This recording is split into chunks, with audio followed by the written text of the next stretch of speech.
Catholic कलीसिया की मसीही तालीम क्या है, जानेंगे इनको और भी करीब से।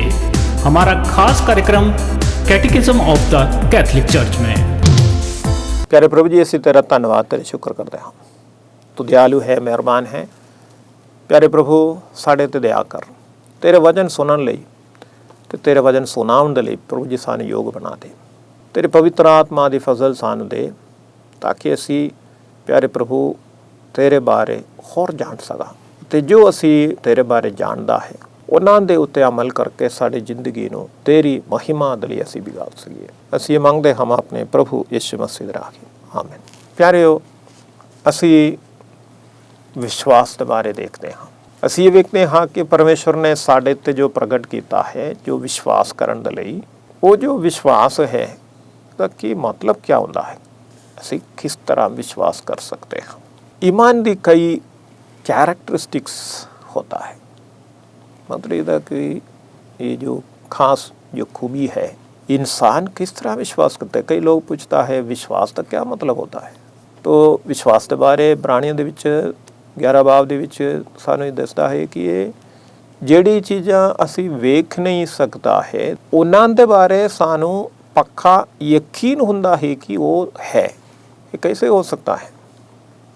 ਅਸੀਂ ਵੇਖ ਨਹੀਂ ਪਾਤੇ ਪਰ ਫਿਰ ਵੀ ਸਾਨੂੰ ਉਹਦੇ ਬਾਰੇ ਪੱਕਾ ਪਤਾ ਹੈ ਕਿ ਹਾਂ ਉਹ ਚੀਜ਼ ਹੈ।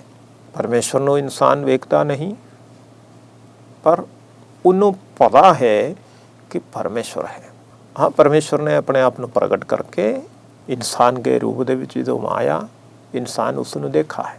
ਹੁਣ ਵੀ ਅਸੀਂ ਉਸ ਨੂੰ ਵੇਖਦੇ ਹਾਂ, ਪਰ ਵਿਸ਼ਵਾਸ ਦੀ ਅੱਖ ਦੇ ਨਾਲ ਦੇਖਦੇ ਹਾਂ ਕਿ ਪ੍ਰਭੂ ਯਿਸੂ ਪਾਕ ਯੂਕਰਿਸਟ ਦੇ ਵਿੱਚ ਆਪਣਾ ਬਦਨ ਸਾਡੇ ਲਈ ਦਿੱਤਾ ਹੈ ਅਤੇ ਉਹ ਯੂਕਰਿਸਟ ਵਿੱਚ ਪੂਰਨ ਤੌਰ 'ਤੇ ਪ੍ਰਭੂ ਯਿਸੂ ਹੈ। ਅੱਖਾਂ ਦੇ ਨਾਲ ਜੋ ਰੋਟੀ ਹੈ, ਵਿਸ਼ਵਾਸ ਦੇ ਨਾਲ ਉਹ ਪ੍ਰਭੂ ਯਿਸੂ ਹੈ। ਤੋ ਜੋ ਅੱਖ ਵੇਖਦਾ ਨਹੀਂ, ਸਾਡੇ ਅੰਦਰੂਨੀ ਅੱਖ ਦੇਖਦਾ ਹੈ। ਤੋ ਇਹ ਕਿਸ ਤਰ੍ਹਾਂ ਹੋ ਸਕਦਾ ਹੈ। ਇਸੇ ਕਰਕੇ ਕਹਿੰਦਾ ਹੈ ਵਿਸ਼ਵਾਸ ਇੱਕ ਫਸਲ ਹੈ, ਇੱਕ ਕਿਰਪਾ ਹੈ। ਤੋ ਵਿਸ਼ਵਾਸ ਕੇਵਲ ਸਾਡੇ ਬੁੱਧੀ ਦੀ या साढ़े भावना की एक बनाया हुआ चीज़ नहीं है। कई लोग ऐसे सोचता है कि ये जो विश्वास है ये तो बस इंसान की सोच की गल है। ऐसे बहुत सारी चीज़ है जो इंसान सोच के बनाया हुआ है। खुदा है सोच के कई चीज़ों जो खुदा नहीं है उन्होंने खुदा समझ के लोग मनता है, पर असी उन्होंने दे बारे नहीं कहते। असी ਉਹਦੇ बारे कहते हाँ जिसने ਆਪਣੇ ਆਪ ਨੂੰ ਸਾਡੇ ਉੱਤੇ ਪ੍ਰਗਟ ਕੀਤਾ ਹੈ, ਅਤੇ ਉਹ ਪ੍ਰਗਟਾਵਾ ਇੱਕਦਮ ਇੱਕ ਦਿਨ ਦੀ ਪ੍ਰਗਟਾਵਾ ਨਹੀਂ, ਸਦੀਆਂ ਤੋਂ ਉਹ ਆਪਣੇ ਆਪ ਨੂੰ ਪ੍ਰਗਟ ਕਰਤੇ ਆਇਆ ਹੈ। ਅਤੇ ਜਿਵੇਂ ਇਬਰਾਨੀਆਂ ਦੇ ਪਹਿਲੇ ਬਾਬ ਦੀ ਪਹਿਲੇ ਵਿੱਚ ਦੱਸੇਗਾ ਕਿ ਪੁਰਾਣੇ ਸਮੇਂ ਤੋਂ ਲੈ ਕੇ ਉਹਨੇ ਵੱਖ-ਵੱਖ ਨਬੀਆਂ ਬਜ਼ੁਰਗਾਂ ਦੇ ਰਾਹੀਂ ਸਾਡੇ ਨਾਲ ਗੱਲ ਕੀਤਾ ਹੈ। ਪਰ ਹੁਣ ਇਹਨਾਂ ਅੰਤਿਮ ਸਮੇਂ ਦੇ ਵਿੱਚ ਉਸਨੇ ਆਪਣੇ ਪੁੱਤਰ ਦੇ ਰਾਹੀਂ ਸਾਡੇ ਨਾਲ ਗੱਲ ਕੀਤਾ ਹੈ। ਉਸਨੇ ਆਪਣੇ ਪੁੱਤਰ ਨੂੰ ਸਾਡੇ ਤੇ ਕਰ ਦਿੱਤਾ। ਇਹ ਪਰਮੇਸ਼ਵਰ ਦਾ ਫਸਲ ਹੈ। ਪਰਮੇਸ਼ਵਰ ਦਾ ਫਸਲ ਦਾ ਮਤਲਬ ਕਿ ਜੋ ਅਸੀਂ ਮੰਗ ਕੇ ਲੈਣੇ ਵਾਲੀ ਚੀਜ਼ ਨਹੀਂ, ਉਸਨੇ ਅੰਗਰੇਜ਼ੀ ਵਿੱਚ ਬੋਲੇਗਾ ਗ੍ਰੈਚੁਇਟਸਲੀ, मतलब ਆਪਣੇ ਭਲਾਈ ਦੇ ਕਾਰਨ ਉਸਨੇ ਸਾਨੂੰ ਦੇ ਦਿੱਤਾ ਹੈ। ਸਾਨੂੰ ਲੈਣ ਦੀ ਹੱਕ ਨਹੀਂ ਸੀ। ਜਿਹੜੀ ਚੀਜ਼ ਸਾਨੂੰ ਹੱਕ ਨਹੀਂ ਹੈ, ਦੂਸਰੇ ਦੇ ਮਿਹਰਬਾਨੀ, ਉਸ ਦੀ ਭਲਾਈ ਦੇ ਕਰਕੇ ਉਹਨੇ ਸਾਨੂੰ ਦੇ ਦਿੱਤਾ। ਲੋ ਤੂੰ ਇਹ ਲਵੋ। ਰਾਹ ਵਿੱਚ ਜਾਂਦਿਆਂ ਕੋਈ ਦੁੱਖ ਤਕਲੀਫ ਦੇ ਵਿੱਚ ਫਸਿਆ ਇਨਸਾਨ ਨੂੰ ਇੱਕ ਹੋਰ ਜੋ ਰਾਹ ਵਿੱਚ ਜਾਣ ਵਾਲਾ ਉਹਦੀ ਮਦਦ ਕਰਕੇ ਉਹਨੂੰ ਕੁਛ ਪੈਸਾ ਦੇ ਕੇ ਕਹਿੰਦਾ ਹੈ, ਲੋ ਤੂੰ ਆ ਲਵੋ, ਇਹਨੂੰ ਲੈ ਕੇ ਤੂੰ ਆਪਣਾ ਜ਼ਿੰਦਗੀ ਬਿਤਾਓ। ਅਤੇ ਹੈਰਾਨ ਹੁੰਦਾ ਹੈ ਇਹ ਕੌਣ ਹੈ, ਮੈਂ ਇਹਨੂੰ ਜਾਣਦਾ ਨਹੀਂ ਹੈ, ਇਹ ਮੇਰਾ ਕੋਈ ਰਿਸ਼ਤੇਦਾਰ ਨਹੀਂ ਹੈ, ਇਹ ਕਿਉਂ ਮੇਰੀ ਮਦਦ ਕਰਦਾ ਹੈ। ਨਹੀਂ, ਕੋਈ ਗੱਲ ਨਹੀਂ, ਮੈਂ ਸਿਰਫ ਮਦਦ ਹੀ ਕਰਨਾ। ਮਤਲਬ ਉਹ ਇਨਸਾਨ ਦੀ ਭਲਾਈ ਦੇ ਕਰਕੇ ਉਹ ਦੂਸਰੇ ਦੀ ਮਦਦ ਲਈ ਪਹੁੰਚਦਾ ਹੈ ਕਿ ਪਰਮੇਸ਼ਵਰ ਸਭ ਤੋਂ ਭਲਾ ਹੈ ਅਤੇ ਪਰਮੇਸ਼ਵਰ ਭਲਾਈ ਦੀ ਪੂਰਨਤਾ ਹੈ। ਹਰ ਭਲਾਈ ਦੇ ਨਾਲ ਭਰਪੂਰ ਹੈ ਪਰਮੇਸ਼ਵਰ। ਤੇ ਇਸੇ ਕਰਕੇ ਪਰਮੇਸ਼ਵਰ ਆਪਣੇ ਭਲਾਈ ਦੇ ਵਿੱਚ ਆਪਣੇ ਆਪ ਨੂੰ ਛੁਪਾ ਕੇ ਰੱਖਦਾ ਨਹੀਂ, ਉਹ ਆਪਣੇ ਆਪ ਨੂੰ ਪ੍ਰਗਟ ਕਰਦਾ ਹੈ। ਸਾਰੀ ਸ੍ਰਿਸ਼ਟੀ ਪਰਮੇਸ਼ਵਰ ਦੀ ਪ੍ਰਗਟਾਵਾ ਹੈ। ਉਸ ਦੀ ਭਲਾਈ, ਉਸ ਦੀ ਸੁੰਦਰਤਾ, ਉਸ ਦੀ ਸ਼ਕਤੀ, ਇਹ ਸਭ ਪ੍ਰਭੂ ਨੇ ਪ੍ਰਗਟ ਕਰਦਾ ਹੈ। ਇਸ ਲਈ ਕਿ ਉਸਨੇ ਸਾਨੂੰ ਇਹ ਬੁੱਧੀ ਸਮਝ ਇਹ ਸਭ ਕੁਝ ਦਿੱਤਾ ਹੈ ਤਾਂ ਕਿ ਅਸੀਂ ਇਹਨਾਂ ਸਭ ਚੀਜ਼ਾਂ ਨੂੰ ਦੇਖੇ, ਉਸੇ ਪਰਮੇਸ਼ਵਰ ਦਾ ਧੰਨਵਾਦ ਕਰਨ, ਮਹਿਮਾ ਕਰਨ। ਤਾਂ ਉਹ ਮਹਿਮਾ ਕਰਨ ਦੇ ਲਈ ਤੇ ਵਿਸ਼ਵਾਸ ਕਰਨ ਦੇ ਲਈ ਵੀ ਉਸਨੇ ਸਾਨੂੰ ਆਪਣੇ ਫਸਲ ਦਿੱਤਾ। ਪਹਿਲਾ ਉਹਨੇ ਸਾਨੂੰ ਉਸ ਦੇ ਲਈ ਕਾਬਿਲ ਬਣਾ ਦਿੱਤਾ ਹੈ, ਪਰ ਫਿਰ ਵੀ ਉਸ ਦੀ ਫਜ਼ਲ ਦੇ ਕਾਰਨ ਹੀ ਉਹ ਸਾਨੂੰ ਮਿਲਾ ਹੈ, ਕਿਉਂਕਿ ਉਸੇ ਨੇ ਹੀ ਸਾਨੂੰ ਦਿਮਾਗ ਦਿੱਤਾ ਹੈ, ਉਸੇ ਨੇ ਹੀ ਸਾਨੂੰ ਆਪਣਾ ਇਹ ਸਰੀਰ ਦਿੱਤਾ ਹੈ। ਇਸ ਸਰੀਰ ਦੇ ਅੰਦਰ ਬੁੱਧੀ ਅਤੇ ਉਸ ਬੁੱਧੀ ਦੇ ਨਾਲ, ਦਿਮਾਗ ਦੇ ਨਾਲ ਸੋਚ ਕੇ ਸਮਝ ਕੇ ਫੈਸਲਾ ਲੈਣਾ, ਭਲਾਈ ਦੇ ਬਾਰੇ ਸੋਚਣਾ, ਖੁਦਾ ਦੇ ਬਾਰੇ ਸੋਚਣਾ, ਇਹ ਆਪਣੇ ਆਪ ਦੇ ਵਿੱਚ ਨਹੀਂ ਆਇਆ, ਇਹ ਪਰਮੇਸ਼ਵਰ ਦੀ ਦੇਣ ਹੈ। ਤਾਂ ਇਸੇ ਕਰਕੇ ਪਰਮੇਸ਼ਵਰ ਤੇ ਵਿਸ਼ਵਾਸ ਜਿਹੜੀ ਹੈ ਤੇ ਪਰਮੇਸ਼ਵਰ ਨੂੰ ਉਸੇ ਤਰ੍ਹਾਂ ਮੰਨਣਾ, ਇਹ ਅਸਲ ਵਿੱਚ ਇੱਕ ਫਸਲ ਹੈ, ਪਰਮੇਸ਼ਵਰ ਦੀ ਦੇਣ ਹੈ। ਮੁਫਤ ਤੌਰ ਤੇ ਉਹ ਸਾਨੂੰ ਫਸਲ ਦਿੰਦਾ ਹੈ, ਲੋ ਵਿਸ਼ਵਾਸ ਕਰੋ।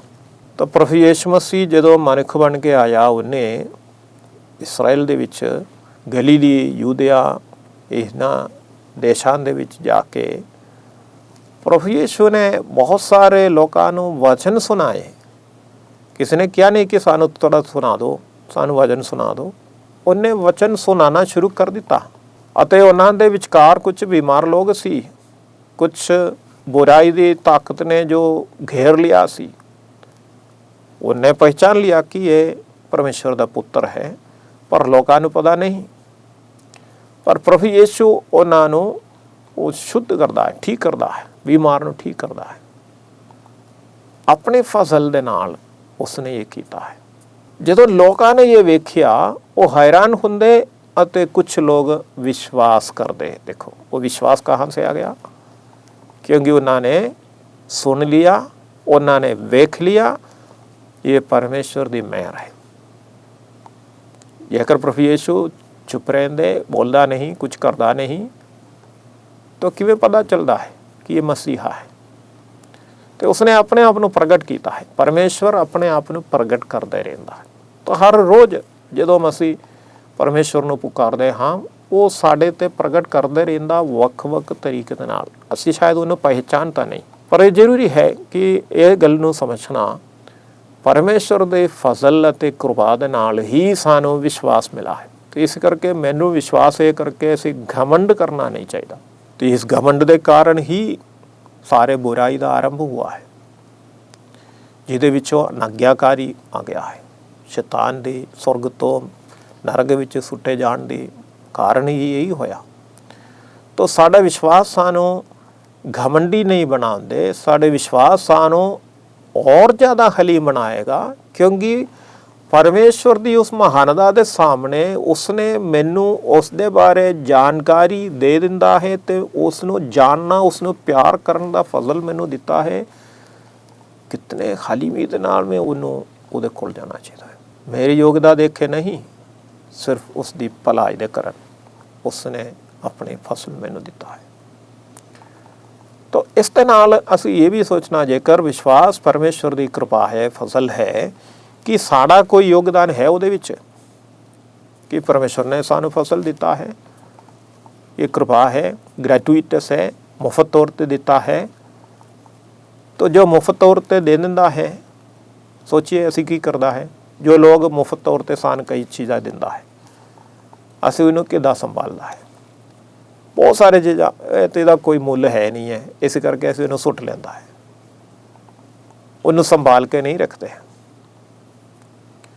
ਪਰਮੇਸ਼ਵਰ ਦੇ ਫਸਲ ਸਾਨੂੰ ਉਹਨੇ ਦਿੰਦਾ ਹੈ, ਤਾਂ ਇਨਸਾਨ ਦੀ ਜ਼ਿੰਮੇਵਾਰੀ ਬਣਦਾ ਹੈ ਉਸ ਨੂੰ ਕਬੂਲ ਕਰਨਾ, ਸਵੀਕਾਰ ਕਰਨਾ, ਸੰਭਾਲ ਕੇ ਰੱਖਣਾ। ਤਾਂ ਇਸੇ ਲਈ ਪਰਮੇਸ਼ਵਰ ਨੇ ਪਹਿਲਾਂ ਹੀ ਸਾਡੇ ਤੇ ਪ੍ਰਗਟ ਕਰਨ ਤੋਂ ਪਹਿਲਾਂ ਹੀ ਉਸਨੇ ਸਾਨੂੰ उतना दिमाग दिता है जो सानू ये चीज़ों संभालने लई, स्वीकार करने लई जरूरी है। तो साढ़े बुद्धि के जरिए ਜੋ ਪ੍ਰਭੂ ਨੇ ਸਾਡੇ ਤੇ ਪ੍ਰਗਟ ਕਰਦਾ ਹੈ ਅਸੀਂ ਉਸ ਨੂੰ ਸਵੀਕਾਰ ਕਰ ਸਕਦੇ ਹਾਂ। तो जेकर साडू ये दिमाग नहीं होंदा है, प्रभु ने जो कुछ भी प्रगट करेगा असी अन्य वांग चलते रहेगा, देखेगा नहीं, पहचानेगा नहीं। देखेगा जेकर आँखां दे विच रोशनी है, दिमाग दे विच रोशनी चल के काम करदा है तो दिखाई दिंदा है, पर फिर भी अंदर ही अंदर ये ਜਿਹੜੀ चीज़ असी देखते हाँ ये परमेश्वर दी काम है, ये प्रगटावा है, उसकी गुण है, उसकी महिमा है, ये नहीं पहचान पाते। साढ़े समय विच कितने सारे लखां दे विच लोग है जो परमेश्वर दे कामां नूं सही तरीके नाल नहीं पहचानते। क्यों? परमेश्वर दे फजल उन्हां दे आले दुआले घेर के रहिंदा है तां भी वो पहचानते नहीं, क्योंकि अपने जो बुद्धि है, दिमाग जो है, ये सानू दिता गया चीज़ है, इसकी असी इस्तेमाल करना है। तो इसी करके कहता मैं ईमान रखदा हाँ, जिहड़ी चीज़ां प्रभु ने मैनू दिखाया है, दिता है, फजल दिता है, इहदे कारण हुण मैं व्यक्तिगत तौर पे मैं उसनू स्वीकार करता। इसी करके कहता विश्वास जो है, पहली गल है कि एक फसल है, कृपा है। दूसरी गल यही है कि ये एक इंसान दी काम है, एक ह्यूमन एक्ट है। विश्वास एक ह्यूमन एक्ट, मतलब मैं अपने फैसला ले लिया है कि ये विश्वास योग है, जो प्रभु ने मेरे ते प्रगट किया है ये विश्वास योग है। क्यों ये विश्वास योग है? इसलिए ये विश्वास योग है क्योंकि परमेश्वर ने जिसने मेरे ते इन्हां गल्लां नूं प्रगट किया ये विश्वास योग है। इंसान के ऊपर विश्वास रखना, कैसे विश्वास करेंगे इंसान के ऊपर? तो जबूर दे विच भी परमेश्वर, यरमिया नबी दे राही भी परमेश्वर ये गल दसदा है, जो इंसान उत्ते भरोसा रखदा है ये नाश हो जाएंगे। जो राजा अते जो प्रिंस उत्ते जो विश्वास रखदा है, क्योंकि वो ताकत है, उहदे कोल पैसा है, धन है, इन्हां उत्ते भरोसा रखण वाला कुछ देर बाद उन्हां दे मूँह, उन्हां दे शरीर विचों जदों साह निकल जाएगा वो खत्म हो गया। जो घोड़े उत्ते भरोसा रखदा है लड़ाई दे वेले, घोड़ा की है, घोड़ा जदों वो मर गया तो खत्म हो गया। तो इंसान के नहीं, जो प्रभु ते भरोसा रखता है वो स्थिर रहेगा, जो परमेश्वर उत्ते विश्वास रखता है वो कायम रहता है। तो ये मेरे ते निर्भर है, मैं परमेश्वर उत्ते विश्वास रखता हूँ या मैं इस दुनियावी चीज़ां जो दिखाई दिंदा है, जिन्ना मैनू चंगा लगता है, बड़े वधिया लगता है, इन्हां उत्ते मेरा भरोसा है या प्रभु उत्ते मैं भरोसा रखते हाँ। तो इहदे लई साडे जो दिमाग है इस्तेमाल करना हुंदा है। प्रभु ने सानू बुद्धि दिया है तो इस्तेमाल करने लई है, ये एवं रखना वास्ते नहीं है। मैं कई साल पहला मैं ये जो सिखिया दिंदा सी उस वेले कहंदा सी जेकर कोई भी मशीन है इनू असी चलाउंदा नहीं है, कुछ देर बाद इनू रस्टिंग हो जाता है, जंगाल लग जाता है, तो और काफ़ी साल बाद उन्होंने जेकर चलाने की कोशिश करो तो चलेगा नहीं, क्योंकि वो जंगाल लग गया है। तो साढ़े अपने जो दिमाग प्रभु ने सानू दिता है ये खुदा दी खोज करन लई है, खुदा दे वचन पढ़न लई है, ते उसनों साने जो प्यार करन दी शक्ति दिता है ये सब तो पहला परमेश्वर नूं प्यार करन लई है। तो असी परमेश्वर दे बारे सोचता नहीं, दुनियावी चीज़ां दे बारे लगे रहिंदा, खोज करते रहिंदा, दुनियावी चीज़ां नूं प्यार करते रहिंदा। तो जदों असी परमेश्वर नूं प्यार करना सोचेगा उदों ये जंगाल लग गया ज़्यादा तो है कम नहीं चलेगा। इस करके जरूरी है कि असी परमेश्वर दे बारे सोचना, उसते जानकारी लेना तो उसनों प्यार करना ये बहुत ज़रूरी है। तो तलीम सानू ये सिखाउंदा है। असी ये कैरेक्टरिस्टिक्स ऑफ फेथ दे बारे 153 ते 54 दे विच इन्हां दे बारे असी सोचा है कि विश्वास दे नाल असी जेकर इंसान एक दूसरे नूं स्वीकार करदे हां, यहूदा जो जीवन है ये विश्वास के ऊपर है, निर्भर है। जो कोई भी जो सेल परचेज लेना देना ये सारे विश्वास पे आधारित है।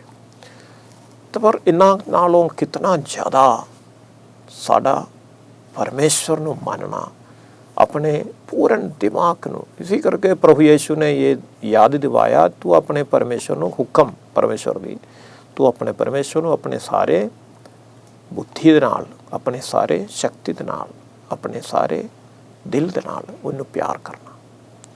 परमेश्वर ਨੂੰ अपने दिल, अपने बुद्धि, अपने शक्ति ਇਹਨਾਂ ਦੇ ਨਾਲ परमेश्वर ਨੂੰ ਪਿਆਰ ਕਰਨਾ, ਇਹ विश्वास ਹੁੰਦਾ है। तो ये विश्वास एक ऐसी चीज़ नहीं है कि हवा विच रहने वाली चीज़ नहीं, वो विश्वास साढ़े अंदर आके साढ़े जीवन ਨੂੰ बदलता है। तो ये विश्वास का जीवन ਵੱਲ ਉਹ ਸਾਨੂੰ ਲੈ ਜਾਂਦਾ है। अब ਅਸੀਂ प्रभु ਦਾ ਧੰਨਵਾਦ ਕਰੀਏ ਤੇ प्रार्थना करिए, परमेश्वर ने साढ़े ਤੇ ਜਿਹੜੀਆਂ ਗੱਲਾਂ ਪ੍ਰਗਟ ਕੀਤਾ ਹੈ ਇਹ ਵਿਸ਼ਵਾਸਯੋਗ ਹੈ। ਤੇ ਉਸ ਦੇ ਵਿੱਚ ਸਭ ਤੋਂ ਜ਼ਰੂਰੀ ਗੱਲ प्रभु ने जो साढ़े ਤੇ ਪ੍ਰਗਟ ਕੀਤਾ यही है कि खुदा बाप, खुदा बेटा यीशु मसीह ਅਤੇ ਰੂਹ ਪਾਕ ਪਵਿੱਤਰ ਆਤਮਾ, ਇਹ ਪਾਕ ਤਸਲੀ ਇਸ ਖੁਦਾ ਨੂੰ ਉਸ ਉੱਤੇ ਵਿਸ਼ਵਾਸ ਕਰਨਾ ਤੇ ਉਸ ਨੂੰ ਪਿਆਰ ਕਰਨਾ, ਇਹ ਸਾਡੀ ਜ਼ਿੰਮੇਵਾਰੀ ਹੈ। ਉਸੇ ਦੇ ਪਿਆਰ ਤੋਂ ਹੀ ਅਸੀਂ ਇੱਕ ਦੂਸਰੇ ਨੂੰ ਪਿਆਰ ਕਰ ਸਕਾਂਗੇ, ਇੱਕ ਦੂਸਰੇ ਤੇ ਵਿਸ਼ਵਾਸ ਕਰ ਸਕਾਂਗੇ। ਜੇਕਰ ਅਸੀਂ ਪਰਮੇਸ਼ਰ ਨੂੰ ਪਰੇ ਰੱਖ ਦਿਆ ਹੈ, ਬਾਕੀ ਸਾਰੇ ਚੀਜ਼ਾਂ ਕੀੜੇ ਖਾਣ ਵਾਲੇ ਚੀਜ਼ ਹੈ, ਤਾਂ ਉਹ ਖਤਮ ਹੋ ਜਾਏਗਾ। ਤੇ ਪ੍ਰਭੂ ਤੇ ਵਿਸ਼ਵਾਸ ਰੱਖ ਕੇ ਪ੍ਰਭੂ ਦੇ ਨਾਲ ਮਿਲ ਕੇ ਬਾਕੀ ਸਾਰੇ ਚੀਜ਼ਾਂ ਨੂੰ ਦੇਖੇਗਾ। प्रभु सानू संभालेगा, हर चीज़ ਨੂੰ संभालेगा। तो ਅਸੀਂ प्रार्थना करिए। प्यारे प्रभु जी, ਅਸੀਂ तेरा धन्यवाद, तेरे शुक्र करते हैं जो विश्वास ਦੀਆਂ ਗੱਲਾਂ प्रभु जी तू ਸਾਨੂੰ ਦੱਸਦਾ ਹੈ। ਭਾਵੇਂ ਇਹ ਸਾਡੇ ਲਈ ਮੁਸ਼ਕਿਲ ਹੈ, ਪਰ प्रभु जी तू अपनी रोशनी ਸਾਡੇ ਦਿਮਾਗ ਵਿੱਚ ਪਾ, ਆਤਮਾ ਸਾਡੇ ਅੰਦਰ ਪਾ ਦੇ। ਉਸੇ ਆਤਮਾ ਸਾਡੇ ਦਿਮਾਗ ਨੂੰ ਹੋਰ ਜ਼ਿਆਦਾ ਰੋਸ਼ਨੀ ਪ੍ਰਦਾਨ ਕਰੇ, ਸਾਡੇ ਦਿਲ ਦੇ ਵਿੱਚ ਉਸ ਦੇ ਪਿਆਰ ਭਰੇ, ਤਾਂ ਕਿ ਅਸੀਂ प्रभु जी ਤੈਨੂੰ ਜਾਣ ਸਕੀਏ, ਤੈਨੂੰ ਪਿਆਰ ਕਰ ਸਕੀਏ ਤੇ ਤੇਰੇ ਪਿਆਰ ਦੇ ਵਿੱਚ ਸਾਡੀ ਜ਼ਿੰਦਗੀ ਇਸ ਸੰਸਾਰ ਦੇ ਵਿੱਚ ਬਿਤਾ ਸਕੀਏ ਤੇ ਸਵਰਗ ਦੇ ਵਿੱਚ ਉਸ ਦੀ ਪੂਰਨ ਦਾ ਅਨੁਭਵ ਕਰ ਸਕੀਏ। ਅਸੀਂ ਮੰਗਦੇ ਹਾਂ ਪਿਆਰੇ ਪ੍ਰਭੂ ਜੀ ਤੇਰੇ ਪਵਿੱਤਰ ਨਾਮ ਦੇ ਵਿੱਚ।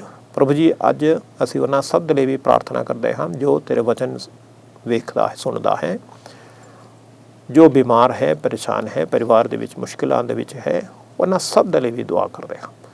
प्यारे प्रभु वो अपने हथ अगे वधा के अपने वचन दे नाल, अपने आत्मा दे नाल उन्हां नूं मसा करके चंगा कर अते तेरी महिमा करन लई, तेरी प्यार दे विच, विश्वास दे विच आके वधन दे लई प्रभु जी आशीष प्रदान कर। पूरी कुदरत वाले खुदा बाप ते बेटा ते रूह पाक ते आशीष तुहाडे ते होवे ते तुहाडे नाल रहे। आमीन। जय यीशु की